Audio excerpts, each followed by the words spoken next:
Incineroar and Amoonguss have quietly worked their way back to the top of the metagame with their great defensive synergy and strong supportive options that help enable the rest of the team. Whether it is Intimidate, Parting Shot, Spore, or Pollen Puff, the core can be incredibly difficult to break. Today we are going to be looking and talking about ways to break through their strong defensive shenanigans. Now we're going to begin with a quick disclaimer, guys. There is no one Pokemon fits all here, okay? There is no like, I'm going to slap this one Pokemon here and it is absolutely going to decimate this core. However, we're going to try and get pretty close with that. We're also going to go over some concepts that can help you potentially break through this core as well. And we're going to start with what is the closest thing to the one Pokemon fits all that beats this core, and that is going to be Landorus Incarnate. Now, Landorus Incarnate with its sheer force ability, normally see running Life Orb with the Earth Power and the Sludge Bomb. I cannot type with the Earth Power and the Sludge Bomb, right? And what this allows you to do is just hit everything really, really hard, right? And now normally this is great, right? You one-shot the Incin, this is perfect. If the Amoonguss tries to redirect, it is going 60-ish% given to spread the Amoonguss, given to spread onto Lando, right? Give or take, right? So you're doing immense amount of damage from your Landorus into both the Incin and the Amoonguss, which feels really, really strong. You also are a special attacker. You can ignore the Incineroar's Intimidate, which feels really, really good as well. Oh, but Ryan, what if they try to Spore me? Well, then you just run Substitute, which is a very, very common set in this other slot, especially on a more like balancy team. Most of the hyper offense teams you're going to see running like a Sandseer Storm here, but I think Substitute is a very, very strong option, right? And this is the moveset you're going to see on most Lando eyes. Obviously walking a Terra Poison or a Terra Steel, one of the two, right? But this is a really, really strong option to deal with Incineroar Amoonguss on their own. Now granted, they do have 4 other Pokemon that you're going to have to deal with as well, but in terms of the Lando and the Amoonguss, Landorus Incarnate is really, really strong, right? Like I said before, you can just simply one-tap the Incineroar, you can ignore the Spore for a little bit with your Substitute, and if you pair this beside something like a Follow Me user or a Fake Out user, which you see oftentimes that it is the case, you end up with abilities to maybe go Follow Me, Substitute, and just sit on the field with a Substitute for a few turns, do massive damage with Earth Power Sludge Bomb, right? Force them to come after you, and if they can't come after you because they're playing so defensive with Incin and Amoonguss, if you can catch like an Incin Amoonguss lead with a Landorus plus a Fake Out Mon, you're probably in an incredible, incredible position, right? This Mon is really, really good if it's supported properly. Moving on, we are going to talk about some other things now, and this is going to be more so of the concepts here. We got 2 different concepts here, both on either side of the spectrum, and one of them is going to be basically, long story short, it is going to be ignoring the Amoonguss, whether this is with the Overcoat ability, whether this is adding a Safety Goggles, whether this is adding a Taunt. For the sake of the video, I'm going to put a Rillaboom in here with Taunt just to have something in the background, but the concept here is you want to ignore the Amoonguss. You want to make the Amoonguss not a threat. I'm not as big of a fan on this variant of the way to approach the game because you still need to find a way to do massive damage here, right? If you start ignoring Amoonguss and you taunt the Amoonguss, let's just say, you taunt the Amoonguss, it can still Pollen Puff, it can still heal its partner. If you're not doing enough damage in return, right, you're not capable of really getting through things because you're going to do a little bit of chip. Amoonguss is going to be taunted, but it can still Pollen Puff its partner. It's still going to heal them, still going to heal up its partner, right? And it's just going to be like, well, I wasted 4 turns. I taunted them, but I really didn't accomplish anything. So the strategy here when you ignore Amoonguss with a taunt, or when you go with, let's say, King Gambit Safety Goggles. King Gambit Safety Goggles is actually a really good, very close to another one Mon fits all, but we'll talk about that in a second. Right? When you have the Safety Goggles, right, it is great that you are ignoring the Amoonguss for a few turns with whatever Pokemon you have on the field. However, the problem is if you are not putting out enough pressure while you're ignoring the Amoonguss, it still becomes a problem because over time you are still going to get slowly whittled down and you are going to lose your pieces. Once again, as I said before, the Safety Goggles King Gambit is a variant we've seen pop up from time to time. You're able to, if you want to go Swords Dance, you definitely can, because that, like I said before, that just helps you put this pressure back in your favor versus the Incin, versus the Amoonguss. You get Swords Dance, you get +2 Sucker Punch. As well, if Incin wants to lead or come in onto the field, they cannot intimidate you. You've got the Defiant Boost. You'll actually be putting out more damage than you were before, right? This is a very strong option to get through Incin or Amoonguss if you can Terra out of the Incin as well, right? Like you've ignored Amoonguss now. If you compare this with something that's going to keep King Gambit alive from that Incineroar for a few turns, you actually buy yourself a lot of turns with King Gambit with a Safety Goggles, right? Obviously, the whole point of this this topic here is the safety goggles, ignoring Amoonguss, but still being able to put enough pressure so that they can't just slowly heal themselves up. Right? I still like this core. You can also go for the whole, well, I don't care about Amoonguss, but blow up Amoonguss immediately core, right? Or idea, I guess, concept is probably the better word to put it, right? Like, I'm safety goggles. Maybe I'm just going to Swords Dance and then I'm going to couch out. I'm going to try and blow up the Amoonguss, right? Get it off the field while I still have my answer to Amoonguss on the field, as opposed to have my answer to Amoonguss on the field, blow up everything else, and isolate Amoonguss into an endgame, right? Which is still a very viable strategy. There's different ways to play it. Obviously, it's a core of 2, right? So it's very tough to say how you want to go approaching each game. That's why I'm kind of leaving these as basic concepts, because if I'm trying to lead something that's going to be Incin Amoonguss, chances are on a team of 6 Pokemon that have Incineroar Amoonguss on them, they're going to have answers to what would normally be Incineroar Amoonguss, right? So being able to give concepts as to how to approach Incin Amoonguss feels really, really strong, rather than giving out one mon fits all or having just boom, you have to do this, this, and this, because it's Pokemon. There's a lot of variants. There's a lot of variants in plays, lead options, turn by turn. There's tons of variants, but having good mindset and fundamentals to be able to help break through the concept of Incin Amoonguss is really, really strong. Safety goggles, ignoring that Amoonguss, just giving you extra turns so that the Amoonguss cannot buy their own team turns is really, really strong here. The next concept we are going to look at is going to be very similar to the other side of the scale here. And it's going to actually be ignoring Incineroar. And now whether we are ignoring Incineroar with Inner Focus, and we'll just say Dragonite for now, whether we are ignoring Incineroar with a Clear Amulet. Now I don't know what Pokemon would even want Clear Amulet in this format. I will put a Landorus here on Therian just for the sake of it. Now granted, I don't think this is the optimal Clear Amulet user in the format, but it'll get the point across, right? Whether you're having that Inner Focus, this means you're ignoring Incineroar right here for no Fake Out Pressure, no Intimidate. And ignoring those 2 things from Incineroar is really, really strong. And generally, if you're going to try and ignore the Incineroar on this core, you are trying to put pressure onto everything else. So having this on a flying type, having this on a big Pokemon that can threaten down the Amoonguss is really where you're looking to pair these things with, right? You have immense damage with Dragonite. You obviously have your flying coverage. Maybe you go Terra Blast flying. Maybe you just go like a Choice Band, Aerial Ace beside a Shenpao. Tons and tons of options in this area. Right? You can just say, you know what, Incineroar would meant to be slowing me down, allow Amoonguss to live a lot much longer. Well, all of a sudden, I'm going to have Dragonite here. It's going to be Inner Focus. You can't slow me down. I'm going to be able to get rid of this Amoonguss sooner rather than later, and it's no longer going to be a problem for me. Similar to the Lando here, right? You want to have that big damage that is going to be capable of dealing with Amoonguss.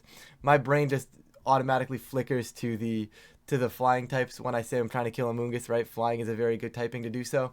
Psychic is another thing. I'm not a huge fan of psychic types in this format, but it's an option. You can do that as well, right?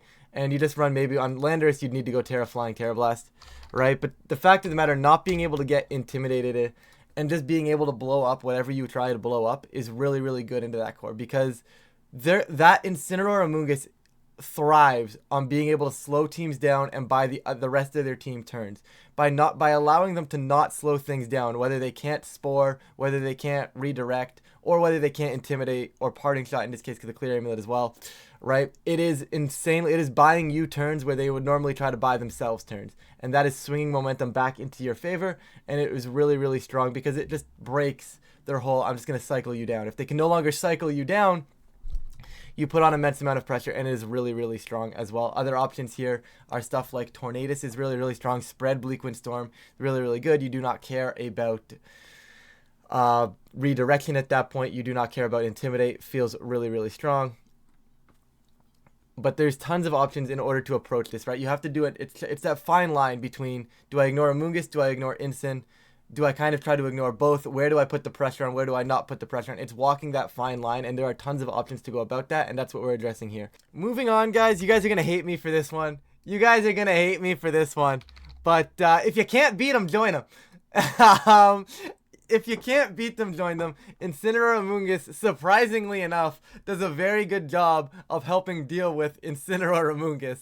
Now, if you position Incineroar Amoonguss better than your opponent can position Incineroar Amoonguss, you are at an advantage in that game. You are at an advantage to beat the Incineroar Amoonguss core. Obviously, guys, once again, this is all in a vacuum. There are 4 other Pokemon on your team, 4 other Pokemon on the opposing team as well. So play is still going to matter. But if you can't beat them, join them, right? Generally speaking, on a core like this, you're going to see something like a Safety Goggles, obviously Intimidate. Then you're going to have Flare Blitz and Knockoff, right?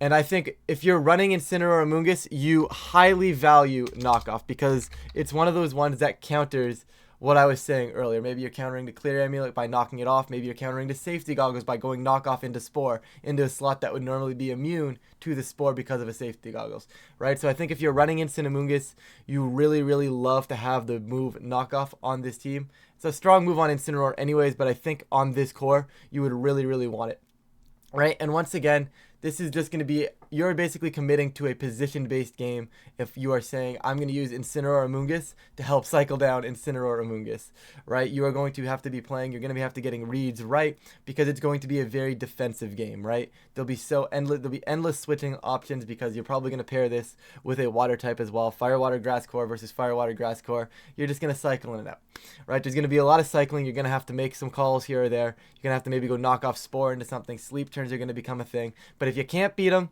you might as well join them with Incineroar Amoonguss. It is a very strong defensive core. It's good for a reason, guys, right? It is so popular for a reason, and that's just because it's good. It's a very strong defensive core, very balancy based. I hate using the word balance. It's definitely defensively synergized, right? Balance is one of those ones there's so many different variations of balance, so many different ways to define balance, but this is definitely a very defensive option for a core that could definitely be put on a balance team. You could put this on a hyper offense team if you really wanted to.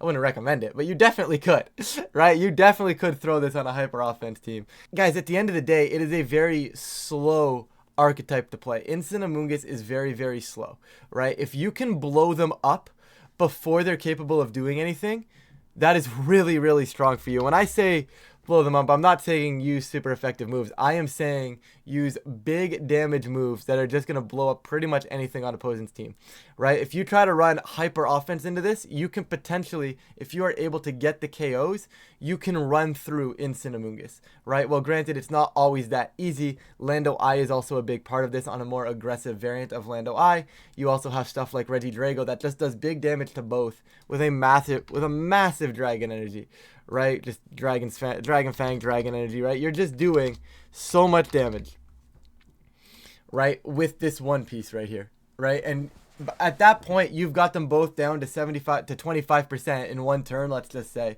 Maybe even slightly more, maybe slightly less, given spreads and all that. But, right, you get them down to 25% on both of them. They can't possibly spore you, fake you out, heal themselves, and parting shot all in one turn, right? So if you get them down and you put the pressure on and you make them say, oh, this is so much damage output, if you can overwhelm them with damage, that is another very strong way to help deal with this core, right? Now, granted, I think what you want to do is you want to approach Amoonguss with some sort of combination of everything I have mentioned in the video so far, right? Because, like, I think every single one of these concepts, without being broken down, can kind of evolve into one main big concept, right? And that's basically, you want to find ways to either ignore Amoonguss or ignore Incin, and you want to be able to put damage pressure on the field, right? After all is said and done, that is the summary of this video. You know, that the summary of this video is you need to find ways, you need to find approaches that are going to be able to not get cycled down by Amoonguss and still put enough pressure onto the board. That is the long story short of the video. That is everything I have said, all in like 2 minutes. Not even, like 30 seconds, right? But I wanted to explore some of the options on different mindsets of different approaches on that, because there are different ways to approach it, right? Like, you can just send Regidrago, you can send Lando Eye, all right? Corviknight isn't, sorry, that's not Lando Eye, but this is Lando Eye. Corviknight is another very interesting option, right? Because you just bounce back the Intimidates, you get Brave Birds, maybe you pair it with a Safety Goggles as well. You can't get Parting Shotted. Corviknight is actually a very strong core, mon into that core. It's a little less common, though, because a lot of the times Amoonguss is paired with something like a Raging Bolt to help deal with those flying types, which is where Lando becomes a little bit more common than the Corviknight, right? But a lot of the options, Corviknight is a very strong option as well, right? You get Tornadus as well, right? And I'm going to actually quickly explore some flying types for you guys, because I do think there's a lot of other options. Dragonite is a good option as well into this, right? I should probably have clicked VGC, but right? Dragonite's a very good option into this. Zapdos would be if it had a more reliable flying type move. It just doesn't have a reliable flying move, but maybe on a rain team I could see it. We saw Iron Jugulus be a thing for a little bit in the format. I don't know if this is amazing into it, as you can't really hit the Incineroar, but you do a very good job of clicking Air Slash and maybe flinching some things. Zapdos Galar, incredible into this core, actually. Once again, it's that Defiant, so you can basically ignore the Incin and blow up Amoonguss, as I was saying earlier. Tons of options there, right? Gyarados is cool as well if you want to run something like Intimidate to slow down the Incin, maybe Taunt to beat the Amoonguss, right? This is a little bit more passive approach to trying to beat it. It's basically saying, I'm going to have pair Gyarados, but you're going to have to pair it with something very, very aggressive, right? But then you also have just answers to beat Incineroar. And I hate to say Urshifu is pretty good into this, but a well-positioned Urshifu is really, really good into this. Beating Incineroar Amoonguss is all about positioning, not losing your positioning to sleep turns, not losing your positioning to intimidate, parting shot, right? It is keeping up with that positioning. And by keeping up with that positioning, you are going to find yourself in a spot where you're going to be able to go, okay, I can make this turn right here. Next turn, I'll be able to blow one of them 2 pieces up, and their whole defensive backbone is going to shatter, right? And finding spots like that and trying to out-position the Incineroar Amoonguss is easier said than done, right? It's like, you can, in a nutshell, it's easy. But when it comes to everything else on their team, trying to cycle in your Instant Amoonguss answers when they have Instant Amoonguss on the field is very, very difficult, because they are going to be very used to playing position-based games. They're going to know what you're trying to do, right? It's very similar to like how balance works, right? Balanced players like to know what's happening. They like to play like, okay, I'm just going to kind of hinder them off, slowly cycle around, get to my spot, get the W, right? And if they know what you're trying to do to break that core, they're going to be able to make the reads that effectively that they're going to need to make to win the game. However, there are things that you can aid that make things a lot easier for you. Like I said, I went over a lot of them in this video. I'm going to stop rambling because I do not know how I made this video 17 minutes. This video was not supposed to be 17 minutes. I do not know how it went on for 17 minutes. But if you made it this far, guys, I really do appreciate it. Put hashtag safety goggles in the comment section down below. But with that, I am going to stop rambling here. I wish you the best of luck cycling around Incineroar and Amoonguss. It is a very strong position-based team, and if you can find your ways to cycle around it, you will see some success in the metagame as well. But with that, I'm going to get out of here. Thank you all so much for watching the video, and I will catch you all in a future video.